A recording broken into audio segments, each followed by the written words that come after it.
지난주 말씀 제목을 혹시 기억하십니까? 죄송합니다. 지난주에는 반드시 알아야 됩니다 라는 제목으로 말씀을 전해드렸습니다. 하나님께서 북이스라엘 민족이 알지 못한 것을 깨우쳐 주시기 위해서 호세아 선지자를 보내시면서 이 말씀을 하셨죠. 그가 알지 못하도다. 그들이 알지 못한 것은 무엇인가 하면 모든 것이 하나님께서 주신 것이라는 그 놀라운 사실을 알지 못했다라는 겁니다. 곡식과 새 포도주와 기름과 은금이 누가 주신 거예요? 하나님이 주신 것인데 하나님이 주셨다는 사실을 알지 못했다. 또 그들이 이를 알지 못함으로 해서 감사하지도 못했고 도리어 얻은 것을 가지고 하나님께서 더욱더 부하게 채워주셨더니 은금 패물로 채워주셨더니 그것을 누구에게 갖다 바쳤어요? 바알에게 갖다 바치더라. 마치 이런 거죠. 결혼을 했습니다. 남편이 열심히 일을 해서 아내를 위해서 돈을 벌어서 먹이고 입히고 넉넉하게 용돈 주고 좋은 것 주었더니 감사할 줄 모르고 도리어 가진 돈을 가지고 외간 남자한테 갖다 투자하더라. 이런 겁니다. 오늘날로 말하면. 그래서 이러한 북이스라엘을 음란한 아내 고멜로 드러내 보이신 것이죠. 그러므로 우리도 주신 것에 감사하고 허락하신 것으로 하나님보다 더 사랑하는 그 어떤 우상을 위해서 허비하는 우리의 성도가 되어서는 안 된다라는 겁니다. 그래서 오늘은 알지 못함으로 우리에게 닥치게 되는 그 결과가 무엇이냐. 알지 못하면 모를 수도 있지가 아니라 알지 못해서 우리에게 닥치는 어려움들이 있고 우리에게 닥치는 결과들이 있다라는 겁니다. 그래서 오늘은 잊지 말아야 됩니다 라는 제목으로 말씀을 나누고자 합니다. 자, 오늘 본문의 첫 시작은 그러므로 이렇게 시작합니다. 이것은 8절 말씀에 대한 결과를 이야기하는 것이죠. 원인에 대한 결과를 보이기 위한 접속사입니다. 그럼 그 결과가 무엇이냐? 9절 말씀에 보면 두 가지는 도로 찾을 것이고 한 가지는 빼앗을 것이다 라는 겁니다. 첫 번째는 내가 내 곡식을 그것이 익을 계절에 도로 찾으며, 두 번째는 내가 내 새 포도주를 그것이 맞들 시기에 찾으며, 세 번째는 또 그들이 벌거워서 몸을 가릴 때에 내 양털과 내 삶을 빼앗을 것이다. 그래서 두 가지는 도로 찾고 한 가지는 빼앗겠다라고 말씀합니다. 이것은 앞서 8절에서 하나님께서 주신 내용의 말씀을 그대로 반복하는 것이죠. 알지 못했던 그것들을 하나님께서 빼앗으시겠다. 근데 여기서 우리가 아주 중요한 것이 있는데요. 그저 도로 찾고 빼앗겠다는 말씀을 주시는 것이 아니라 그 시기를 잘 보시기 바랍니다. 언제 뺏는가? 언제 거두어 두시는가? 다시 9절 말씀 보시면 내 곡식은 언제 찾겠다고 그랬어요? 그것이 익을 계절에. 그렇죠? 곡식이 이제 한참 잘 익어서 추수하려고 하는데 그 곡식을 빼앗겠다는 거예요. 그 다음에 포도주는 언제 찾는다고 합니까? 술이 잘 발효돼서 맛이 들만해서 이제는 마실만 하겠다 그러는데 폭삭 깨버리는 겁니다.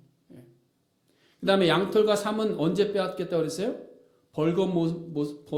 벌거벗은 몸이 되었을 때 그것을 가리려고 할 때 그것을 빼앗아 버리겠다는 거예요.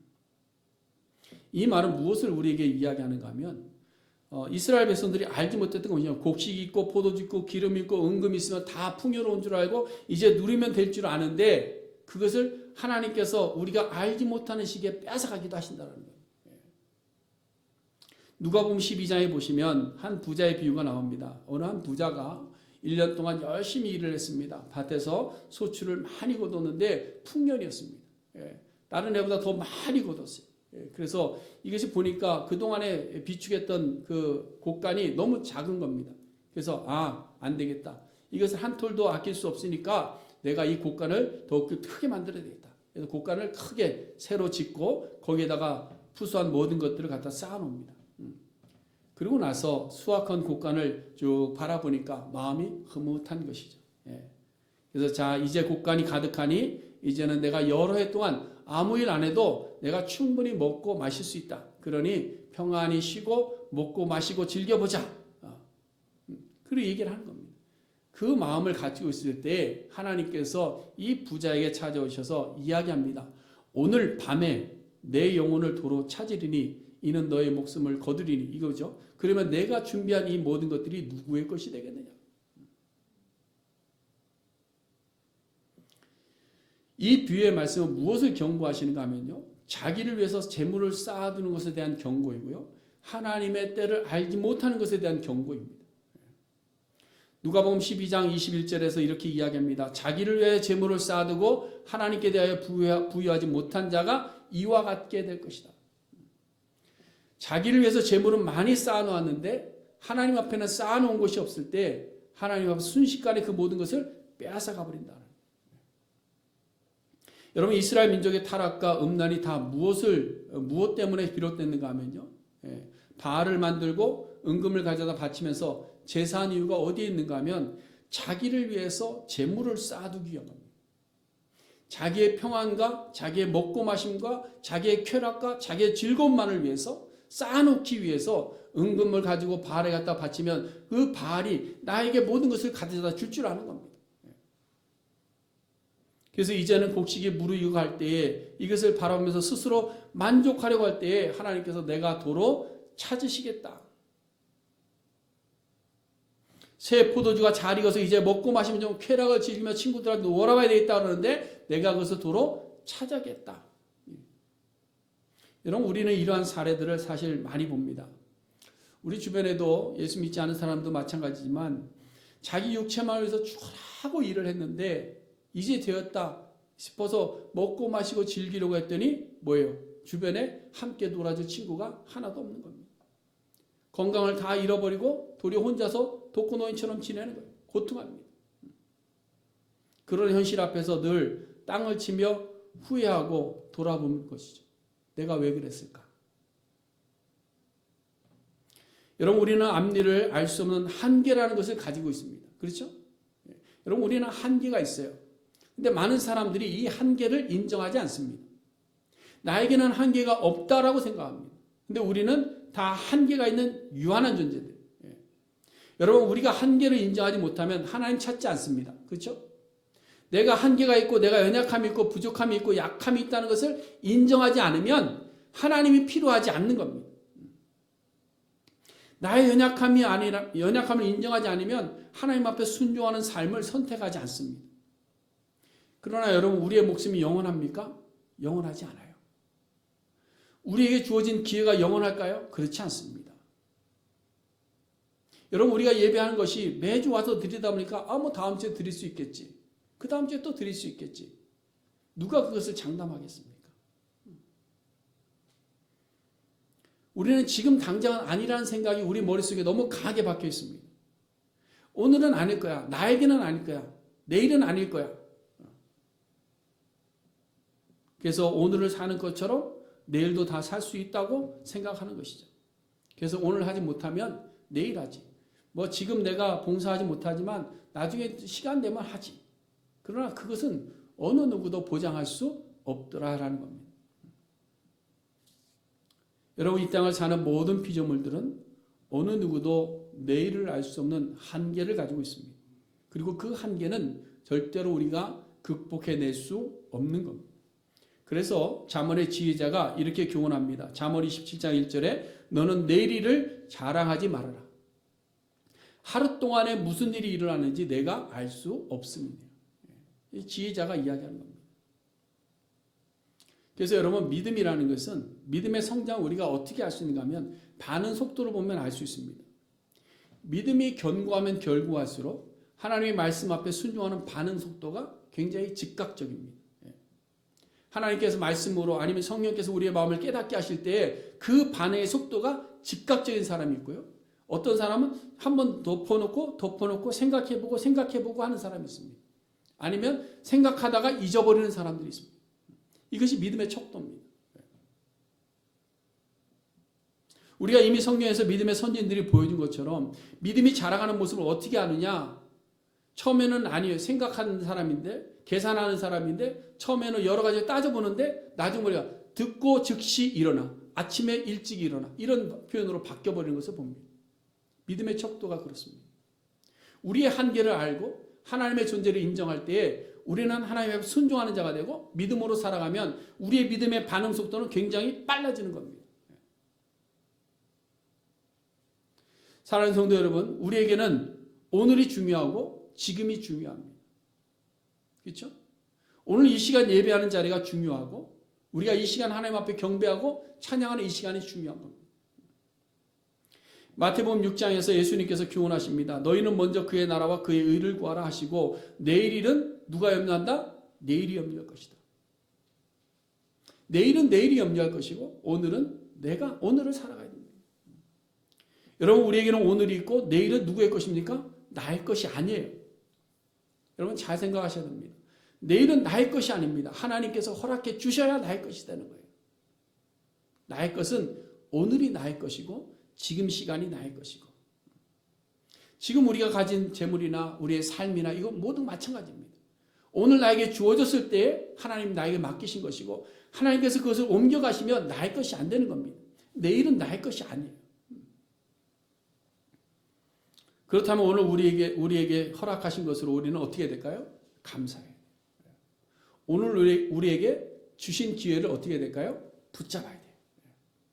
오늘 우리가 해야 될 것은 다른 건 내려놓고 하나님 앞에 예배하러 나왔기 때문에 하나님 앞에 온전한 마음으로 찬양하고 예배하고 영광 돌려드리는데 집중해야 됩니다. 근데 지금도 앉아서 예배 마치고 뭘 먹을까? 저녁에는 어디를 갈까? 내일은 뭘 할까? 이거 고민하고 있으면 안 된다. 내일은 나의 시간이 아니에요. 하나님의 시간이에요. 두 번째로 우리의 한계는 내일을 알 수 없을 뿐만 아니라 우리는 우리 스스로를 보호할 능력이 없는 존재들입니다. 9절 하반절 말씀 보세요. 거기 보시면 그들의 벌거벗은 몸을 가릴 내 양털과 내 삶을 빼앗아 버린다 이렇게 말씀합니다. 벌거벗은 몸을 가리는 것은 우리가 창세기에서 아담과 하와가 범죄한 이후에 그들의 자신을 벌거벗은 몸을 보고 부끄러워해서 몸을 가리면서부터 시작된 겁니다. 그때부터 이 패션이라는 게 시작된 거죠. 그렇죠? 옷이라는 것이 그때부터 시작된 거예요. 그래서 처음에는 나뭇잎으로 옷을 만들어서 입었고 그 다음에는 가죽 옷을 입어서 만들고 지금은 뭐 여러 가지 재료로 옷을 만드는 이렇게 패션이 바뀌는 겁니다. 여러분 인간이 가지는 부끄러움 중에 가장 큰 것이 뭘까요? 예? 가장 부끄러울 때가 언제입니까? 여러분들 언제 가장 부끄럽죠? 나의 수치가 드러났을 때. 그렇죠? 우리의 수치심이 가장 부끄러울 때입니다. 예, 지난주에도 말씀드렸지만 우리 한국 사람들은요. 드러나기 전까지는 당당합니다. 그렇죠? 근데 드러나고 나면 견디지 못하는 거죠. 예. 좀 부족한 부분들은 그럴 수 있다고 생각하지만 나의 치부가 드러났을 때 예. 그래서 자신을 부끄럽게 할 때에 그 수치심을 견디지 못하는 겁니다. 전쟁에 있는 장수들도 마찬가지입니다. 명예에 대한 흠이 생기고 전쟁에서 패전하게 되면 그 수치심을 이기지 못해서 어떻게 합니까? 자결해 버리는 거예요. 내가 죽더라도 이 수치심을 견디지 못하겠다. 원하지 않는 폭행을 당해서 수치심을 느낀 여성들이 몸을 바다에 던지는 일도 일어나는 것은 왜 그렇습니까? 그 수치심을 견디지 못해서. 인간은 수치심을 극복하기가 참 어렵고 그렇습니다. 근데 이 알몸으로 되었다는 것은 수치 아닙니까? 그래서 아담과 하와가 자신들의 벗은 몸을 보면서 서로 수치심을 느낀 거예요. 그래서 그 수치를 스스로 가려보려고 나뭇잎으로 그 몸을 가린 겁니다. 근데 오늘 본문 10절에도 보니까 하나님의 심판이 무엇으로 드러나느냐? 이스라엘 심판할 때 그 수치를 사랑하는 자의 눈앞에서 드러내시겠다. 그 수치를 사랑하는 자의 눈앞에서 그대로 드러내버리시겠다. 뭘 통해서? 그들이 가진 옷을 빼앗아 버림으로 말미암아. 여러분 우리의 연약함의 한계라는 것이 스스로 어떤 위기를 극복하는 것이 쉽지 않다라는 것입니다. 그렇죠? 하나님의 은혜는 뭡니까? 벌거벗겨진 우리의 몸을 가려주시는 것이 은혜예요. 우리를 가려주시지 않으면 우리의 수치가 그대로 드러나면 우리는 살아갈 수가 없습니다. 하나님께서 그 벌거벗은 그 모든 것들을 덮어주시는 거예요. 그래서 아담과 하와가 나뭇잎으로 벌거벗은 수치를 가려보기는 했지만 그것으로 안 되는 줄 알기 때문에 하나님께서 동물을 잡아서 그 가죽으로 옷을 지어서 입혀주신 거예요. 이것이 하나님의 은혜입니다. 그래서 하나님이 우리를 덮어주시는 것이 하나님의 은혜예요. 근데 하나님의 심판은 뭐냐? 우리를 덮고 있던 것을 빼앗아 가시고 하나님 우리에게서 멀리 떠나버리시는 것이 가장 큰 하나님의 심판입니다. 다윗은 늘 하나님이 자신에게서 멀리 계시는 것을 떠나버리시는 것을 두려워한 사람이 다윗입니다. 골리앗 같은 대적이 앞에 있습니다. 어린 목동이지만 물맷돌 하나밖에 없지만 두려워하지 않았습니다. 육적 장수가 있어도 두려움이 없었습니다. 블레셋과의 전투에서 말도 안 되는 숫자를 가지고 전쟁을 하지만 주저하지 않았습니다. 사울 왕이 자기를 죽이려고 추격해 오지만 원수 갚는 일 스스로 하려고 하지 않았습니다. 내가 저 원수를 갚아야만 내가 살겠다 이런 생각하지 않았습니다. 무엇을 가장 두려웠느냐? 하나님이 자기에게서 떠나버리시는 것을 가장 두려웠던 사람이 다윗입니다. 그래서 다윗이 우리아의 아내 바세바를 범하고 난 이후에 자신의 수치가 드러났어요. 자신의 수치가 드러날 때 가장 먼저 하나님 앞에서 눈물로 회개하며 부르짖던 것이 주의 영을 내게서 떠나지 말게. 여러분, 우리는 죄가 드러날 때 무엇부터 합니까? 그 죄를 가리는데 급급합니다.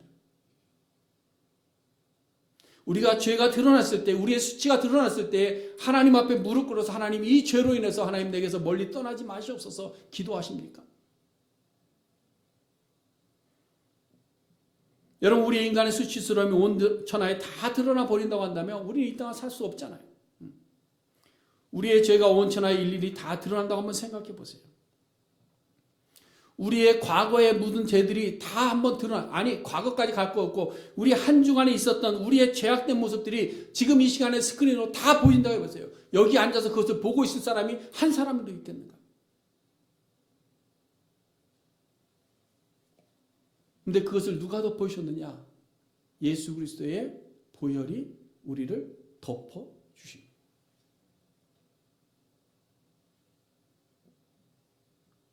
그 보혈이 우리를 덮어주셨기 때문에 우리는 찬양할 수 있고 우리는 예배할 수 있고 나와서 기도할 수 있고 함께 교제할 수 있는 겁니다. 여러분, 용서라는 것은 다른 것이 아닙니다. 그냥 이해해 주는 것이 아닙니다. 용서라는 말의 의미 자체가 뭐냐면 덮어준다는 의미를 가지고 있는 거예요. 내가 다른 사람을 용서할 때 내가 당신을 용서합니다 해놓고 딴 데 가서 막 떠들어. 그럼 용서이 아니에요. 용서가 아니에요. 용서는 그 사람의 허물을 내가 다 덮어버리는 거예요. 덮어버리는 거예요. 하나님이 예수님을 우리에게 보내주셔서 하신 일이 그겁니다. 우리의 죄가 하나라도 드러나면 우리는 수치심에 견디지 못해서 죽을 수밖에 없는 죄인들인데 그것을 하나님께서 덮어주심으로 말미암아 허물과 죄의 사함을 받게 하신 거예요. 이 은혜가 하나님께서 우리를 부르셔서 자기 아들을 내어주시면서까지 행했던 하나님의 구원의 은혜입니다. 근데 이러한 벌거벗은 것을 가리기 위해서 양털과 삼으로 옷을 지으려고 하지만 하나님께서 그것을 허락하지 않으시겠다.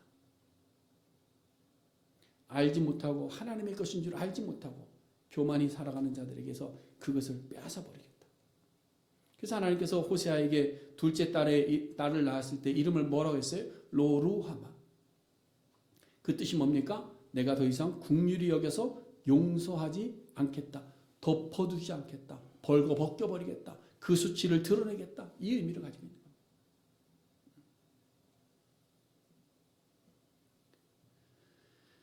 사랑하는 성도 여러분, 우리의 모든 것은 하나님의 것입니다.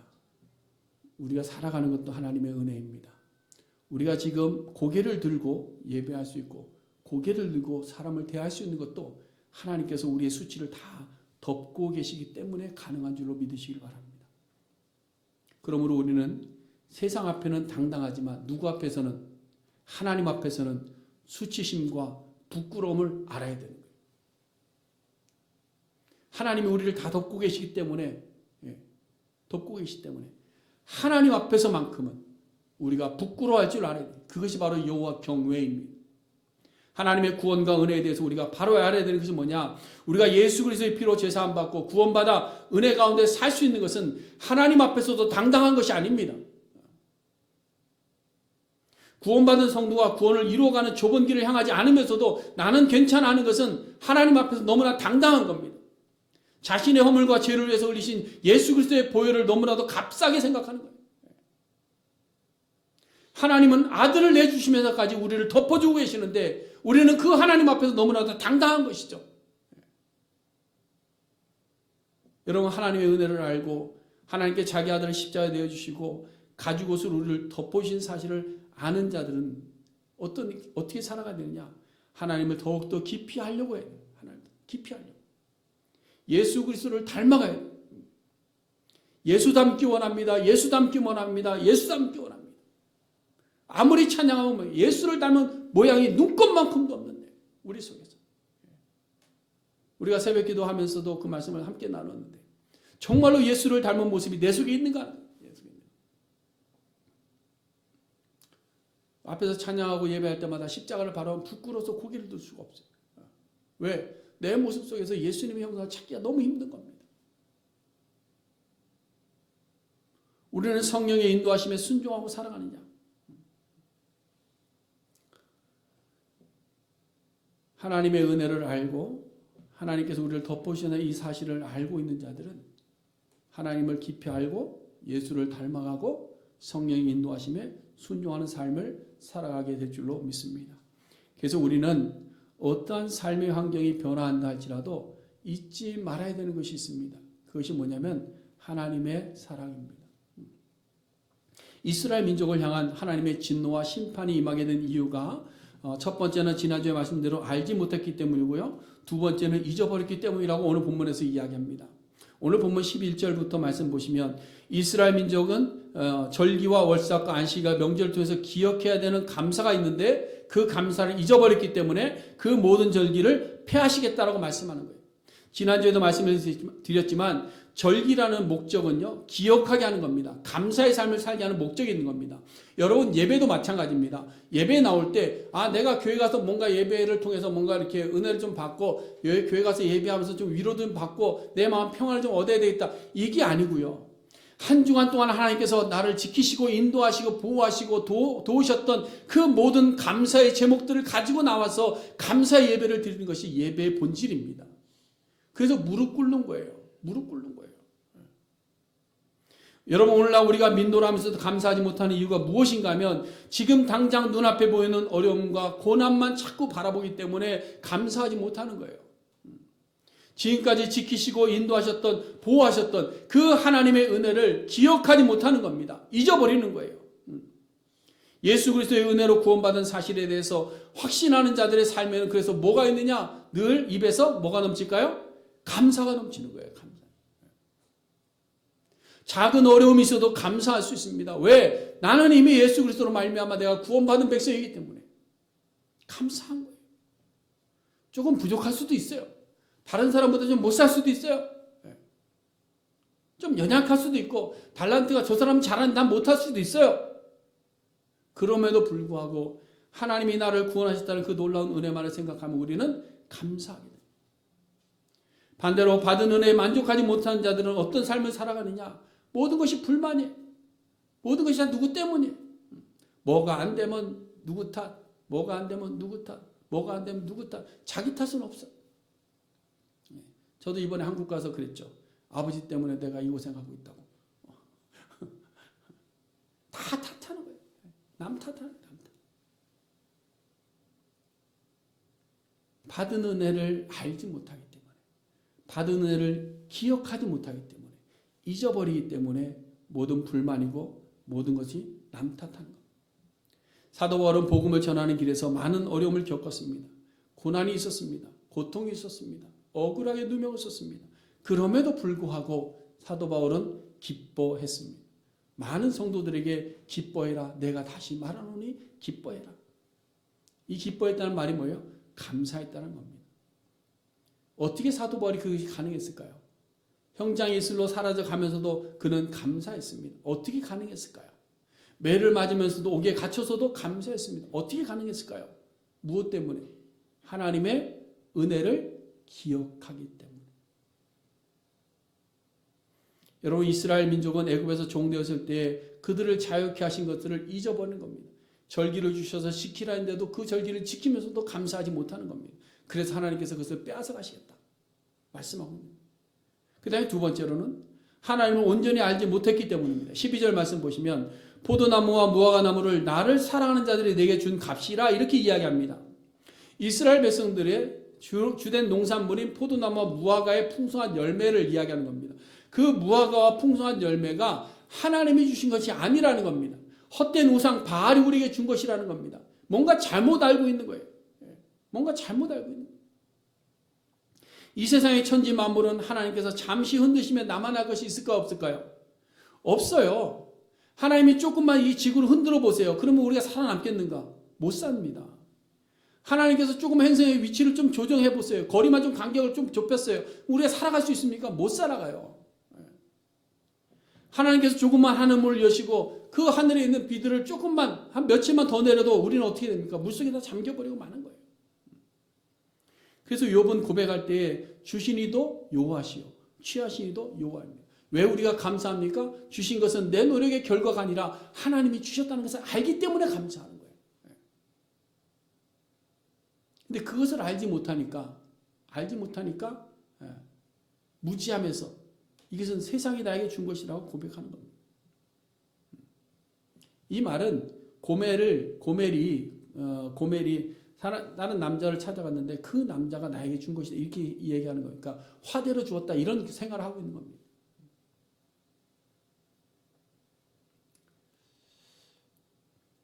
여러분 우리 하나님을 알 때 바로 알아야 됩니다. 하나님은 이 땅을 주관하는 자시고 하나님이 이 땅을 다스리시는 분입니다. 온 우주 만물을 다스리시는 분입니다. 그것을 우리 잊지 말아야 됩니다. 그 다음에 세 번째는요. 헛된 우상을 사랑한 겁니다. 13절 말씀해 보시면 귀고리와 폐물로 장식하고 그가 사랑하는 자를 따라갔다 이렇게 말씀합니다. 음란한 고멜이 결혼 이후에도 집을 나가서 외간 남자를 자꾸 찾아다닌 거죠. 예. 근데 그때 나갈 때는 어떤 모습으로 나갔다는 거예요? 온갖 귀고리와 폐물과 장식을 다 나갔다는 겁니다. 이것도 또 비유를 해보면 이런 겁니다. 여성분들에게 죄송한데요. 고멜 때문에 그래요. 예. 남편 앞에서는 대충 아무렇게나 사는데 외간 남자 만나러 나갈 때는 막 치장하고 나가다 이런 거예요. 예. 이 말씀은 8절 말씀과 같은 내용입니다. 그들이 바알을 위해서 은과 금을 사용했다 이런 겁니다. 여러분 우리가 바로 알지 못하면 하나님 나라 들어가기가 굉장히 어렵습니다. 예수님께서도 말씀하셨잖아요. 부자와 나사로의 비유에서 부자가 천국에 들어가는 것이 뭐로 들어가는 것보다 어렵다? 낙타가 바늘귀로 들어가는 것보다 더 어렵다. 이게 뭐예요? 불가능하다. 왜 그렇습니까? 예수님보다 물질에 더 많은 시간을 투자하게 되고 물질에 대한 관심이 있으면 거기에 빠져서 주님을 볼 수 있는 시간을 없기 때문에 하나님을 위해서 살아가는 시간은 아까운 거지만 헛된 것을 향해서 따라갈 때는 은과 금과 온갖 보물로 이렇게 취장해서 나간다는 거예요. 예수님은 소홀하게 두고 자기 남편은 소홀하게 두고 헛된 것을 위해서 치장하고 살아갈 수밖에 없기 때문에 그렇다.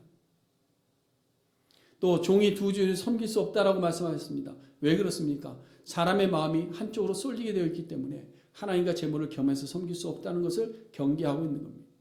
우리가 물질과 쾌락에 빠지고 세상적 명예에 빠지게 되면 언제나 이러한 육의 것에 최선을 다하기 때문에 하나님 앞에서는 소홀해집니다.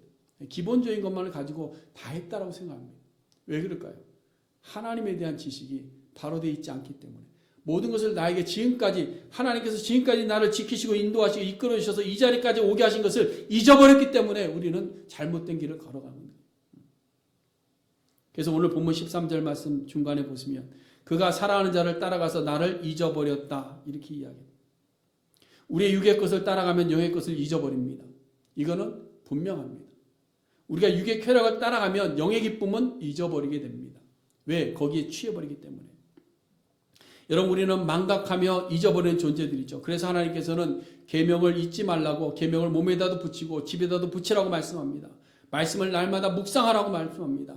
묵상이라는 것이 잠시 생각해보는 것이 묵상이 아닙니다. 묵상의 본뜻은 되새김질하는 겁니다. 되새김질. 반복적으로 되새김질하는 것이 묵상이에요. 하나님의 말씀 우리가 이 말씀 아는 것으로 되는 것이 아니라 되새김질하지 않으면 그 말씀에서 나의 삶은 멀어질 수밖에 없다는 사실. 그래서 말씀을 묵상하자. 오늘 본문에서는 잊어버리는 이유를 장식하고 살아가는 자, 이것은 우상을 이야기합니다. 우상. 헛된 우상을 따라가면서 화려함에 빠지게 될 때 잊어버린다는 거예요. 우리가 이것에 팍 빠져 있으면 뭐예요? 뒤에 것을 놓게 되는 겁니다. 당연한 겁니다. 여러분, 우리는 언제나 하나님 앞에서 자족함으로 부할 때나 가난할 때나 건강할 때나 연약할 때나 오직 하나님만을 따르는 자가 되어야 되는데, 우리 육에 보이는 것 때문에 하나님을 잊어버린다는 거예요. 조금 부유해지면 하나님이 안 보인다는 겁니다. 안 보인다는 거예요. 연약할 때는 하나님, 내가 건강하기는 원합니다. 하나님이 보이는데 건강해지고 나니까 이제는 노세 젊어서 노세 늙어서도 못 노나니 이 되는 거예요. 하나님은 뒷전으로 가버리고 마는 겁니다. 여러분, 하나님께서는 이것을 너무나도 잘 아시기 때문에 이스라엘 민족들이 그 약속의 땅 가나안을 정복하기 이전부터 헛된 것을 따라가서 하나님이 잊게 될 것을 아시고 경고의 말씀을 주셨어요. 우리 한번 찾아보겠습니다. 신명기 8장, 민수기, 신명기 8장, 구약성경, 제가 가진 성경은 274쪽입니다.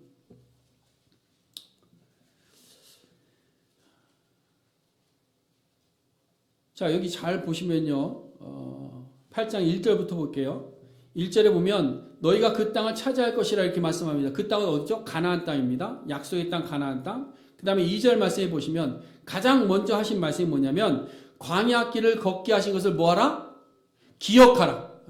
이게 첫 번째입니다. 기억해라. 너희가 40년 동안 광야의 길을 걸어온 것을 기억해라. 그리고 3절부터 6절까지 광야에서 행하신 일들을 쭉 설명하시면서 그 다음에 6절에서 뭐라고 말씀하셨어요? 마지막에 그를 경외하라. 그렇죠? 기억하고 경외하라. 그 다음에 7절부터는 가나안 땅에 들어가서 얻게 되는 풍요함을 열거하십니다. 그리고 나서 10절 말씀에 보면 내 하나님 여호와께서 옥토를 내게 주셨을 뭐하라? 찬송하라. 첫 번째가 뭐죠? 기억하라. 두 번째는 경외하라. 세 번째는 찬송하라. 그 다음에 11절에 가서 이어 말씀하는 것이 뭐냐? 명령과 법도와 규례를 뭐하지 말아라?